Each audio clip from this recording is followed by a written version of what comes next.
Here we go. Do it. Okay, cool. Here we go.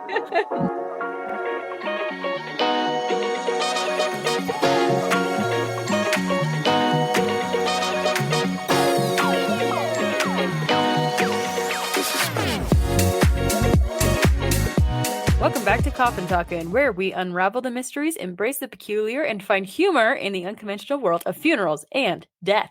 And in this case, mausoleums and mummies. I am obviously here with Frank. I think because we did leave our coffiners on a cliffhanger, we should maybe just jump right in and Let's Be Frank Part 2. Are you okay with that? Yeah, let's go. Okay, let's do it. Okay, so if I remember correctly, we were actually talking about the canopic jar, and the canopic jar being that of the baboon. And the baboon was the lungs, correct? The baboon holds the lungs, right. And so we had talked in the first episode or first part about how there were breezes, uncontrolled breezes that were taking place, and I likened it to the canopic jar, that being there. So that's kind of a fast little recap of what part one was about. Well, part two is now I've met my friend, and we're going back into the bowels, if you so to speak, of the mausoleum itself. Yeah, and your poor friend. Did he know what he was getting into when he agreed to have you? No. And you know what? He has retired from caretaker of that facility, so he continued working there. And there's an interesting story with him that is also an episode that I will tell, because this is another story in the book that he and I specifically participated in the organization, the direction he went. Very interesting. Huh. So I'll go ahead then and mention that as we walked into this mausoleum to get deeper into it, of course, we both were now armed with our flashlights, and we're walking deeper and deeper into the bowels. No canopic jars there. But as we were, no, it's a joke on the bowels. Okay. Yeah. So we're moving deeper and deeper into the mausoleum, and I said to my friend, I said, now look to the left. This is the area that I felt something odd. I said, look to your left, flash your flashlight along the wall, and see if you see anything. Is there anything in particular that's odd or out of place? And so he was going and doing that. And he said, no, Frank, I don't see anything different about this particular area of the mausoleum. And I said, okay, we'll focus then onto the right side. Again, it's like a huge number 8. So there's that gives you a visual. So there's 2 big circles on either side of that main pathway that goes continuing down into the mausoleum itself. Yeah. So I look to the right, and I'm just flashing my lights. Now, remember, there's this table. There's candles that aren't lit. There's a book that hasn't been written in. The book is open. I don't remember it being open the first time. The book hasn't been written in? Hasn't been written in? There's nothing written in this book, at least the pages that I had flipped and turned. Yeah. So as I shine my light along the right side of this mausoleum, all of a sudden, suddenly, without wind, the book starts changing pages. What? And the pages start to flip. And I looked at my friend and I said, has that ever happened? Just calm as can be. Is this normal? Is this boat? And he looks at me and goes, well, not as long as I've been here. If it has, I maybe have chalked it up to the wind. But I said to him, there's no wind, and this is slow and methodic. Oh, so it wasn't like a rapid flipping. No. It was like someone was taking one page and turning the page. Next, and stop. Next page was lifted and turned. So I continued to look and flash my flashlight along where this page flipping was taking place. And I went right across the top of the book, and I said, oh my gosh, look at the back wall. And he looked at the back wall, and there was a shadow of someone standing there. Could have been Western Bob. I doubt it. I doubt it was Western Bob. Different state, different area, but maybe he's been following me. But anyway, I said, look at the shadow. And he said, that's just the light. I said, what is it? What's blocking it? What's making the shadow? What's making it? And I said, this is the same feeling I had when I was here 2 weeks ago. Something is in here. Something is, and I don't know if it's demonic and evil or good or what, but something's in this area right here. And I said, and as I'm flashing the flashlight over the book, again, you've got to picture this. There's a table, a book, 2 candles that are not lit. So I'm The passing candles aren't lit? candles are not lit. Oh, so So the there's only no light, way a shadow could be projected. no. And a matter of fact, the only shadow could have been was from me, but there was no light behind me. You see Right. what I'm saying? The only Yeah. thing that was projecting that shadow was my flashlight passing over something that was standing next to the table. And then moving forward, I said, look, you can see it there. And now it's not there because I'm moving my flashlight on the beam of the flashlight enough away that now the shadow's gone. So I went So back. Okay, go was ahead. the shadow like in front of the book? Like was it on the wall where the book was, or was it opposite of the book? The shadow was okay. So the shadow. Okay, so there was the table, the book on the table. Then there was the deflection of the shadow, but the shadow was on the wall behind. So so Oh, I'm standing on one end of the table, then the beam of light, and then the shadow is on the wall that I'm facing at, looking at. yeah. You got the Okay. visual? Yep. Okay. So I went back across the table again, and I said, "Look, there, it's right there." And as I moved the flashlight across this so-called shadow, there was no change in our minds as far as what was actually taking place because it changed to a side profile. Oh my gosh. It It was no moved as longer you were there, or as it we had were moved? as we were looking at it, as I was moving it back. I think that the shadow thought, "Oh my gosh, I've been discovered, and I only need to try and decide if I can be seen or not." So he moved so that instead of me looking at him possibly face to face, he's now Yeah. changed to his profile. So now I'm looking at the right side of his because I could see the nose, Ah, and his nose was facing the opposite direction. And I'm looking at it thinking, okay, you're changing positions, so you're trying not to be seen or noticed. he's going, think skinny thoughts, think skinny So thoughts. yeah, exactly right. So my friend said, "Oh my gosh, Frank, I got to get out of here." So Oh my gosh, this poor man. okay, so hold on just a second. It gets worse for me. So he turns and he hightails it, He just left running. you there. He runs back up the aisleway, up towards the open, up to where the doors are at, up to the first gathering area. But as he's running, he must have felt so comfortable to where he was going. And of course, it's a straight shot. Okay. Yeah. He's running up this aisle that I hear him drop his flashlight. Oh my gosh. So I said, "Hey," and I yelled his name and I said, "Please don't leave. You Do can't you have leave." a flashlight? I have a flashlight. Okay. And so as he left, something happened to my flashlight to where it started to No. flicker. And I start banging it on my hand, thinking, okay, don't go bad batteries. Don't go out right now. And so Because the the candles aren't lit. candles aren't lit. It would be completely Oh my dark. gosh. So the flashlight went out. And I go, "Oh, fabulous. This is great." Now keep in mind, I had just witnessed a shadow on the wall that So changed there's positions. something in the room with you. Yes. And I'm thinking, okay, now it's dark. Now I'm in his yard.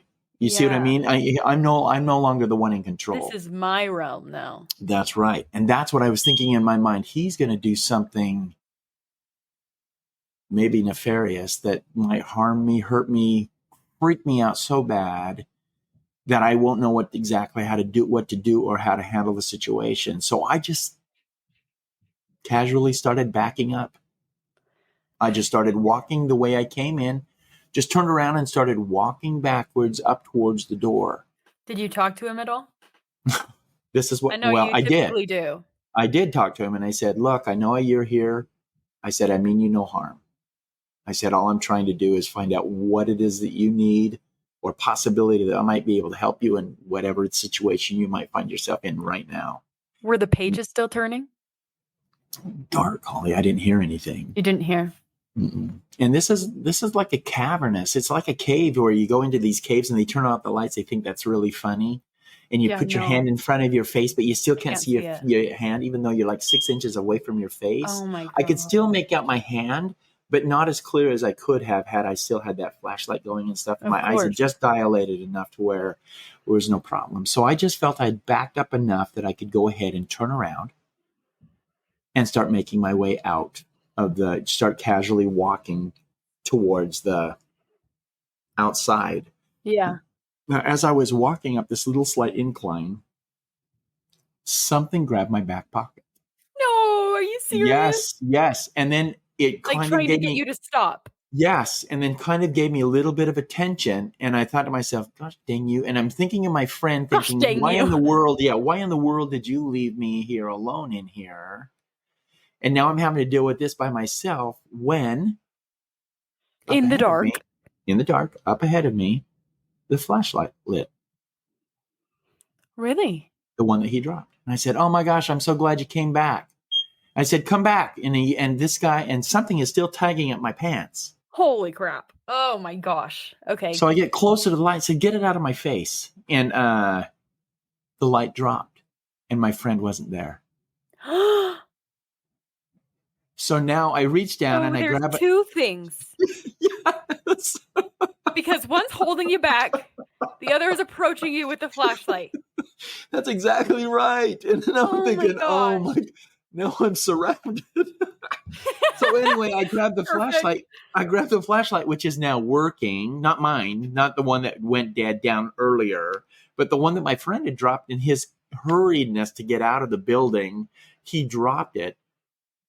And But it wasn't on. You it saw it was not turn on. It was off. I saw it turn on when I was walking up the aisle or walking up the pathway. It did turn on, and I couldn't see behind it. I just thought it was my friend.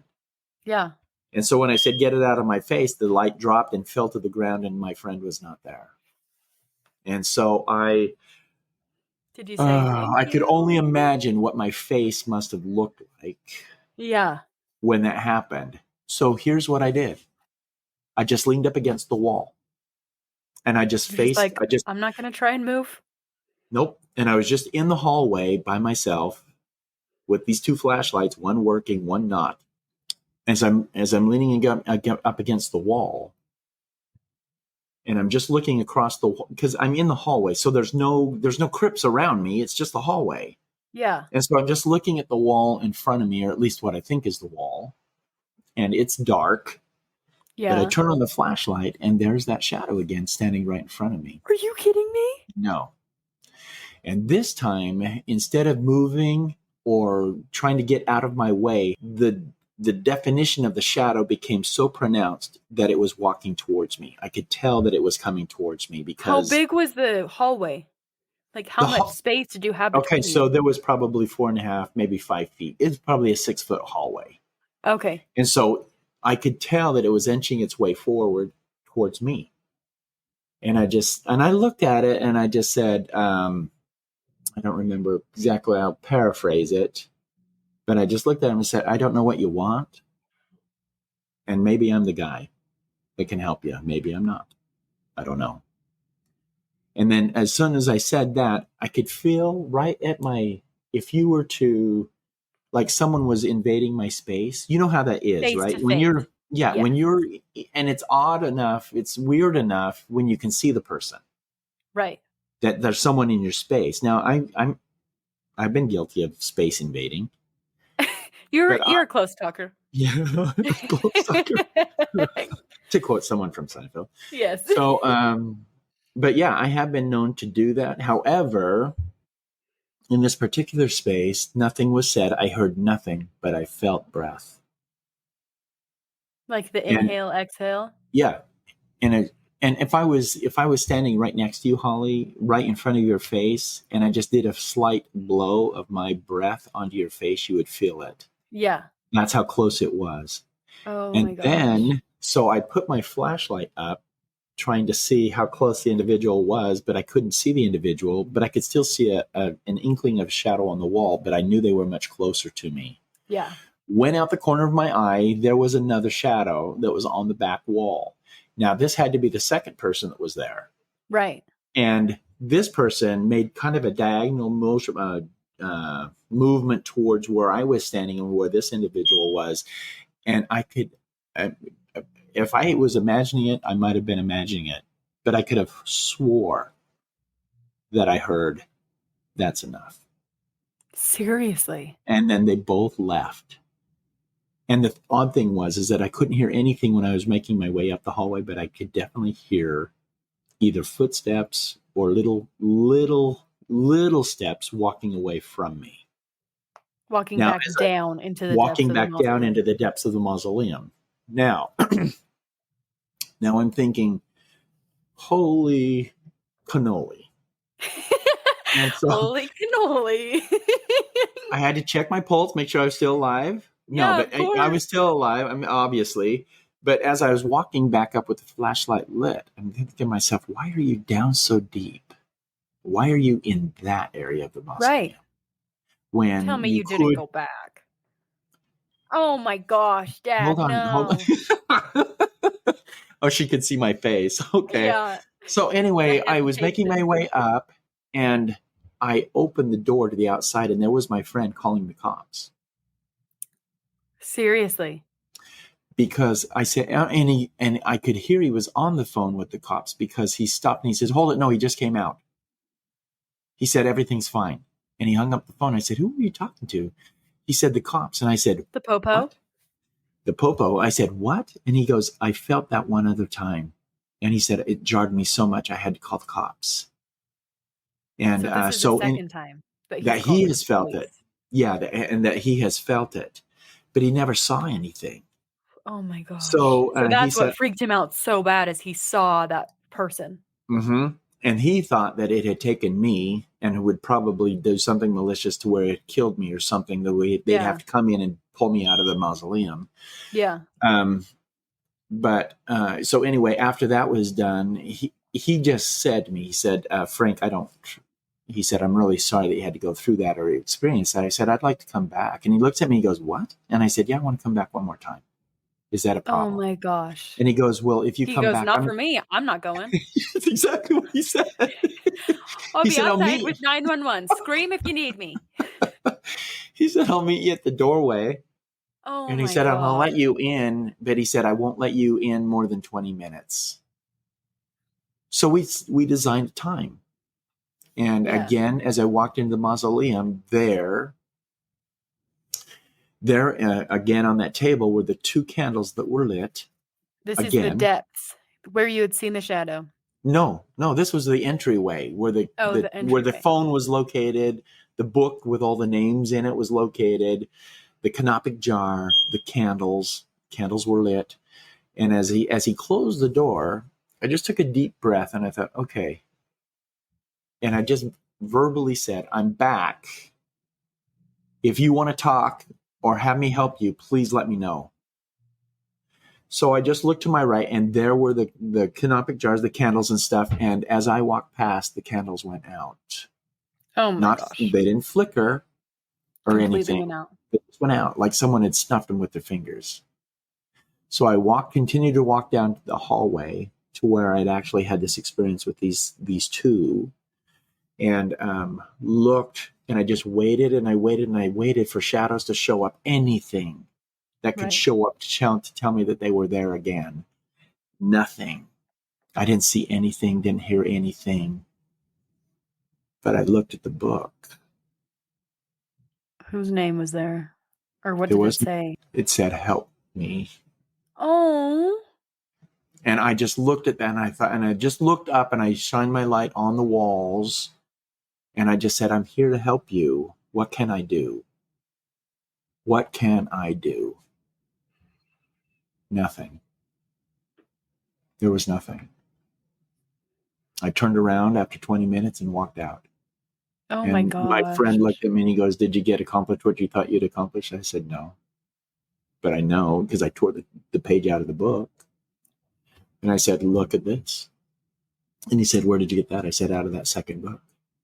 He said, "There's nothing written in that book." I said, "I know because I just took it." Yeah. That's what it said. It said, "Help me." And so anyway, I just, for the life of me, when I think about mausoleums, I think about that experience and how uh, transitional that could be in anyone's life. And then to see the shadows and then try not to be seen and then to be seen in their own realm. being Yeah. able to be heard, not heard. Well, I guess from the footprints or the footsteps and the breathing, and then that small lip. That's enough. And so I don't know if they were husband and wife, if they were just friends, they maybe just met in the Mm-hmm. mausoleum. I don't know. But the whole story, as I think back on it, and I don't know if you got chills as I was telling the Oh story, yeah. but I get chills every time I talk about the story. I hope your popcorn's doing well, by the way. Oh, it's gone. Keep I eating, threw it around the room as I was getting scared. turn on the lights, whatever the Oh case is my at this point. But I gosh. just want you to know that there are,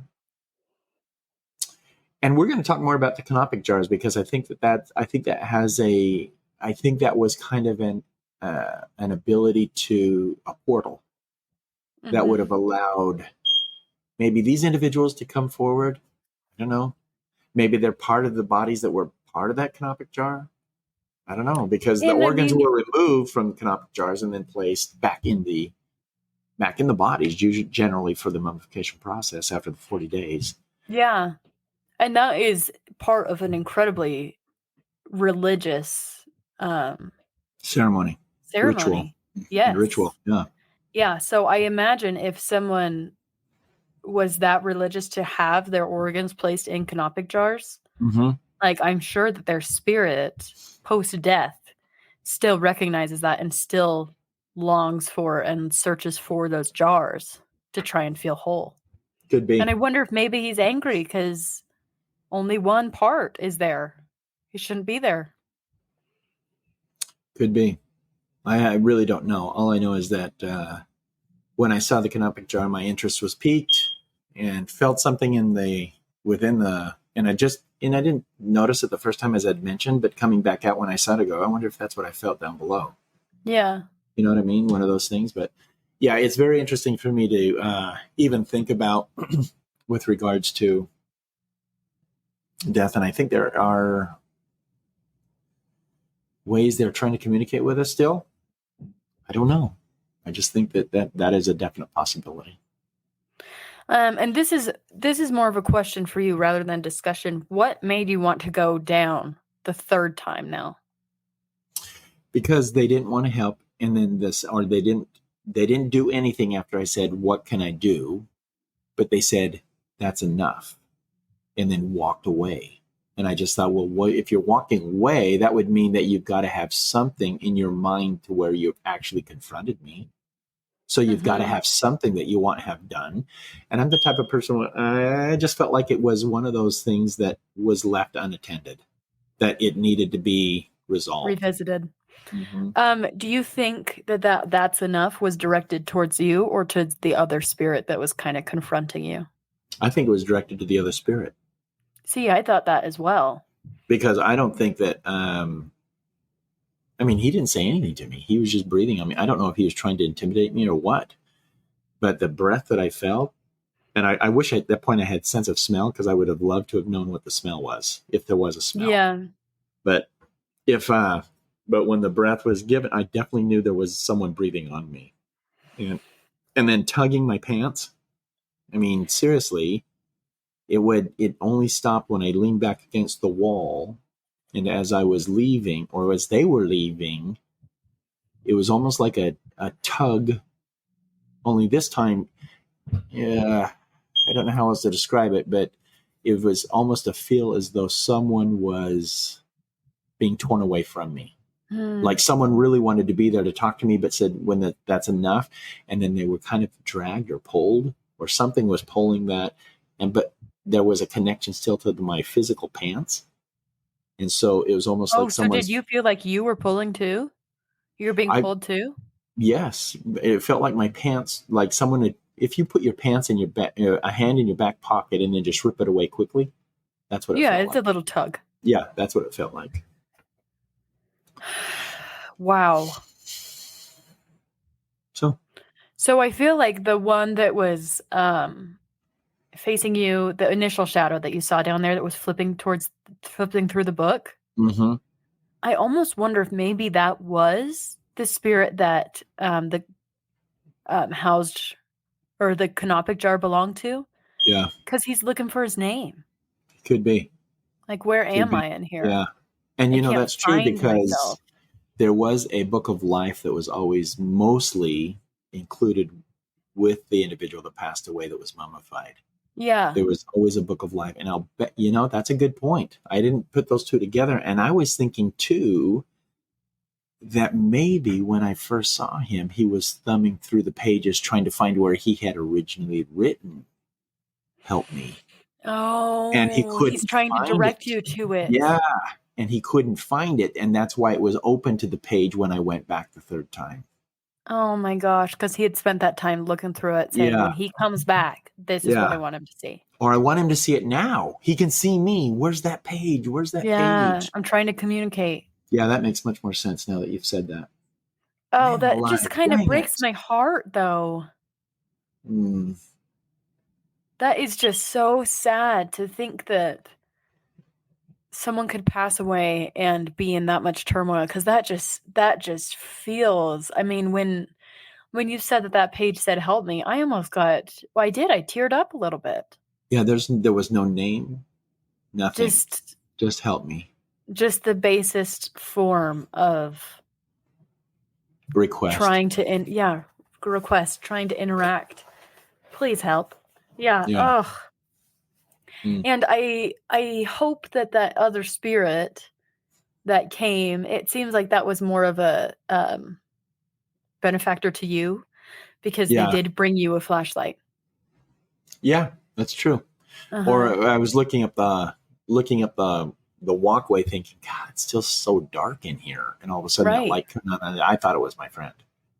I know. So And turns maybe it out he was a was, friend. yeah, it wasn't my Some physical friend. Yeah. Oh. Oh, But then you go back to the idea of how can spirits turn on things? I You know what I know. mean? I still How do I you do still that? wonder that. How does that happen?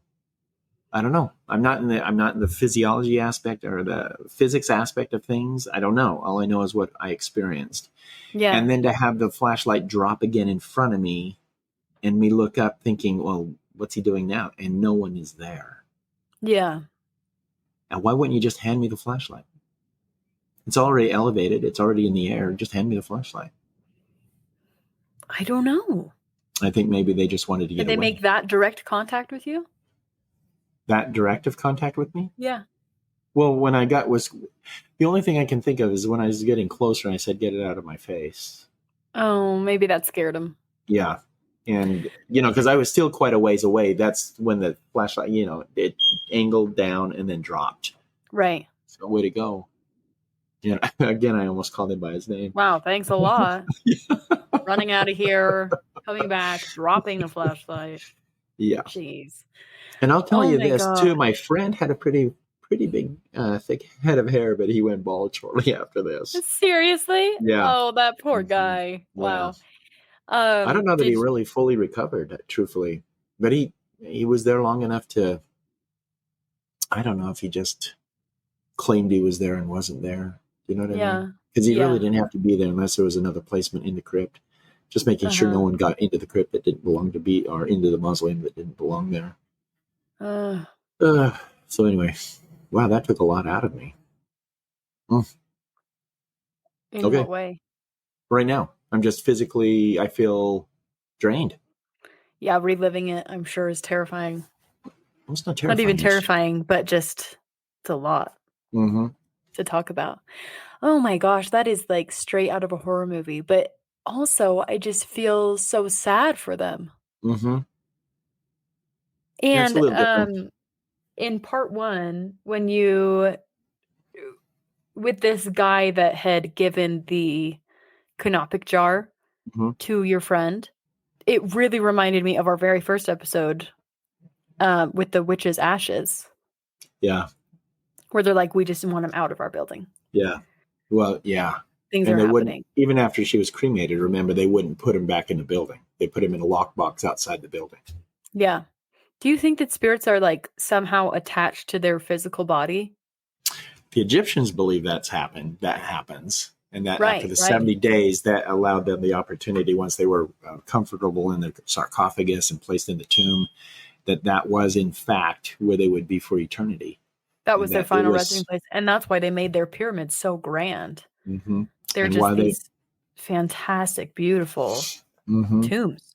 Yeah, and so where people could actually, and even for the commoner, I mean, these were kings that we're talking about as far as the huge pyramids. But you see these other individuals that are the commoners that were still mummified because they still believed in the ritual to keep the spirit close enough to the body so that the spirit recognizes the body and would be able to Mhm. inhabit that body at a later date. Reanimate. Mhm. Yeah, hence what we would call a resurrection, but Right. an eternal unification through mummification. I think they say that. Ah. Yeah, so allowing them to continue through eternity. Wow.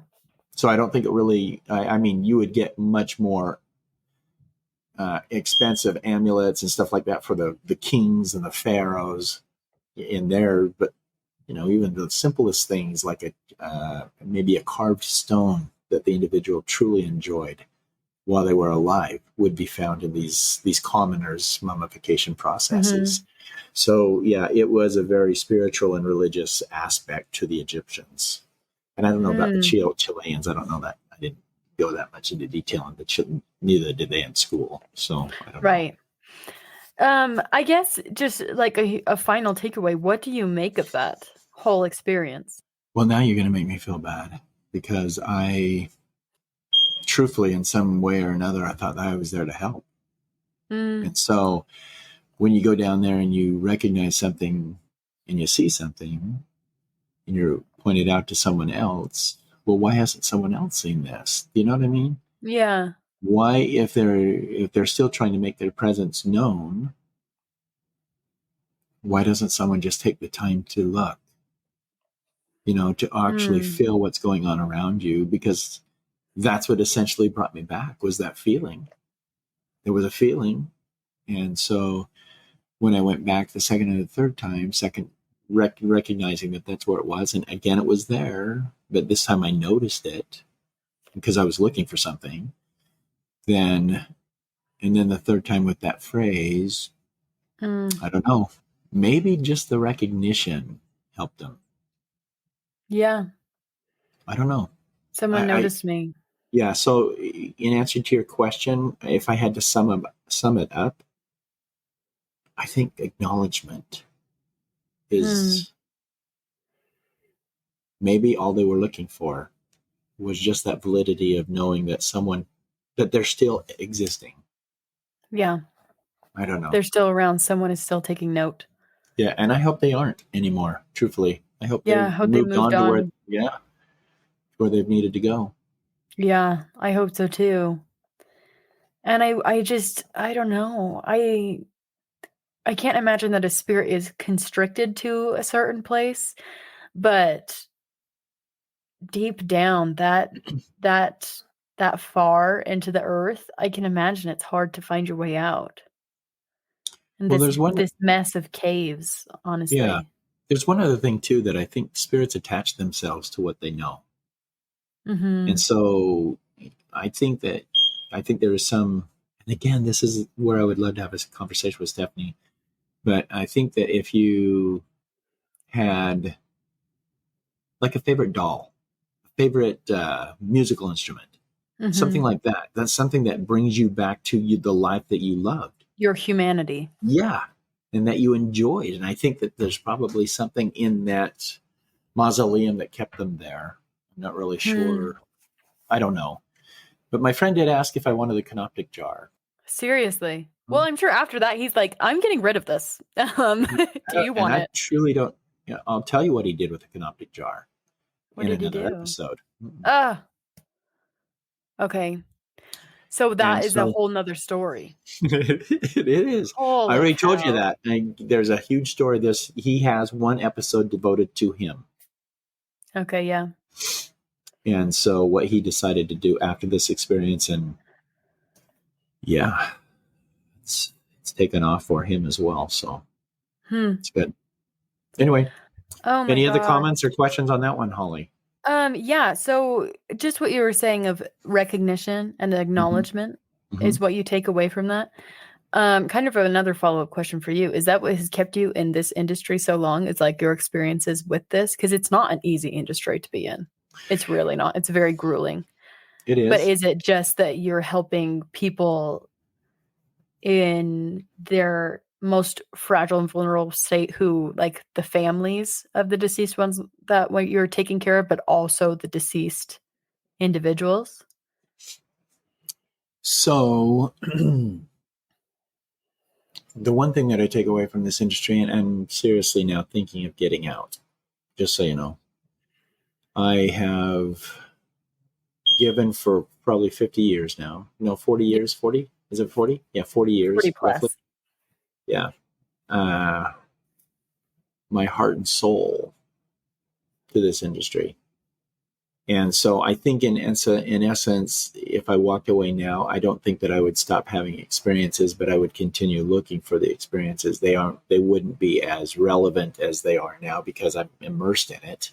But I, I promise that I won't walk away until not every story, but until most stories are told. Mm-hmm. So that's important for me too right now. And I don't know. I think so. I think just the idea of being able to sit back and help someone in need, whether it be on this side of death or the other, Mm-hmm. and yeah, I think that's what's kind of kept me going, kept me focused Yeah. on what needs to be done. And sometimes I get too busy, and then I get really feeling bad because if I get really busy, You then I'm can't do not. that That's right. effectively.